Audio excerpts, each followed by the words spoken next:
Hello foodies, welcome to Sai Lavanya's kitchen. జనరల్గా పిల్లలు ఇష్టపడే ఫుడ్స్లో మ్యాక్రోని పాస్తా ఒకటి కదా. సో అలాంటిది మ్యాక్రోని పెట్టడానికి మనం కొంచెం ఆలోచిస్తుంటాం. అదే మన దేశీ స్టైల్లో అన్ని వెజెస్ వేసుకొని చేస్తే చాలా టేస్టీగా ఉంటుంది. అలాగే తినడానికి పిల్లలకి పెట్టడానికి కూడా మనం భయపడక్కర్లేదు. మరి అలాంటి దేశీ స్టైల్ పాస్తా ఎట్లా చేసుకోవాలో చూసేద్దాం. అలా మన కిచెన్లోకి వెళ్ళి ముందుగా ఒక బౌల్లోకి వాటర్ తీసుకొని వాటర్ హీట్ ఎక్కిన తర్వాత మ్యాక్రోని వేసుకోవాలి. అలానే ఒక టీ స్పూన్ సాల్ట్ కూడా వేసుకుని, అలానే ఒక టీ స్పూన్ ఆయిల్ కూడా వేసుకొని వాటర్ మరగనివ్వాలి.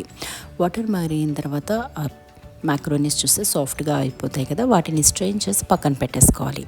ఇప్పుడు ఒక ప్లేట్లోకి అన్ని వెజెస్ రెడీగా పెట్టుకొని అదే కడాయిలో సరిపడినంత ఆయిల్ వేసుకొని, ఆయిల్ హీట్ అయిన తర్వాత వెజెస్ వేసుకోవాలి. ఫస్ట్ చాప్డ్ ఆనియన్స్ వేసుకొని చక్కగా కలుపుకోవాలి.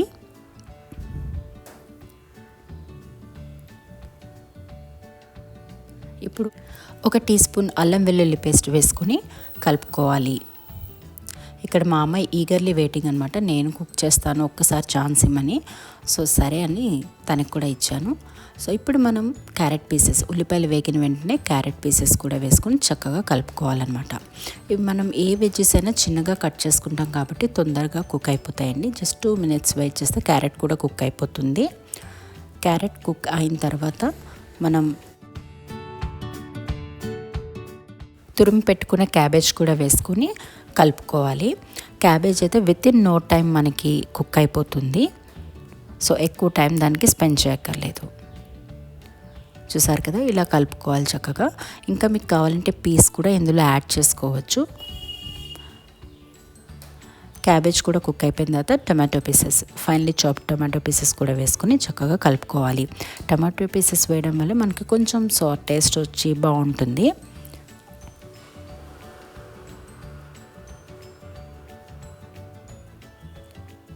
సో టమాటోస్ కూడా కుక్ అయిపోయిన తర్వాత ఒక టీ స్పూన్ పసుపు, ఒక టీ స్పూన్ కారం, అలాగే 2 teaspoons మిరియాల పొడి,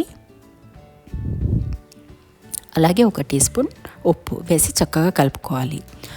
ఉప్పు ఆల్రెడీ మనం స్టార్టింగ్లో మ్యాక్రోనీకి చప్పగా ఉంటుంది కాబట్టి దానికి కొంచెం సాల్ట్నెస్ ఇవ్వడానికి యాడ్ చేసాం కదా. సో ఇక్కడ ఒక టీ స్పూన్ యాడ్ చేసాం. సో మీరు అకార్డింగ్ టు యువర్ టేస్ట్ మీరు సాల్ట్ యాడ్ చేసుకోండి. ఇప్పుడు కొంచెం దేశీ స్టైల్ కాబట్టి కర్డ్ యాడ్ చేస్తున్నాము. సో 2 tablespoons పెరుగు వేసుకొని చక్కగా కలుపుకోవాలి. జనరల్గా మనం పాస్తా అనేటప్పటికీ మనం క్రీమీ టెక్స్చర్ కోసం మనం క్రీమ్ కానీ మిల్క్ కానీ అలాంటివి యాడ్ చేస్తాం. పాలు బదులు పెరుగు యాడ్ చేస్తున్నాం. ఇప్పుడు అదంతా చక్కగా కలిసిపోయిన తర్వాత చీజ్ స్లైసెస్, ఇక్కడ 2 చీజ్ స్లైసెస్ వేసుకుని చక్కగా కలుపుకోవాలండి. ఇది చాలా తొందరగా మెల్ట్ అయిపోతుంది అనమాట. చూసారు కదా ఎంత చక్కగా కలిసిపోయిందో. ఎప్పుడైతే చీజ్ అంతా గ్రేవీ కింద రెడీ అయిపోతుందో అప్పుడు మనం రెడీగా పెట్టుకున్న మ్యాక్రోని వేసుకోవడమే. మ్యాక్రోని వేసుకున్నట్టు ఒకవేళ మీకు స్టిక్కీ అనిపిస్తే కొంచెం వాటర్ స్ప్రింకిల్ చేసుకుంటే మీకు లూజ్ అయిపోతుంది. సో మ్యాక్రోని పాస్తా కూడా వేసేసుకుని చక్కగా మిక్స్ చేసుకోవాలి. ఇదంతా మిక్స్ చేసుకున్న తర్వాత మనం హ్యాండ్ఫుల్ ఆఫ్ కొత్తిమీర తీసుకొని చక్కగా వేసుకొని కలుపుకోండి.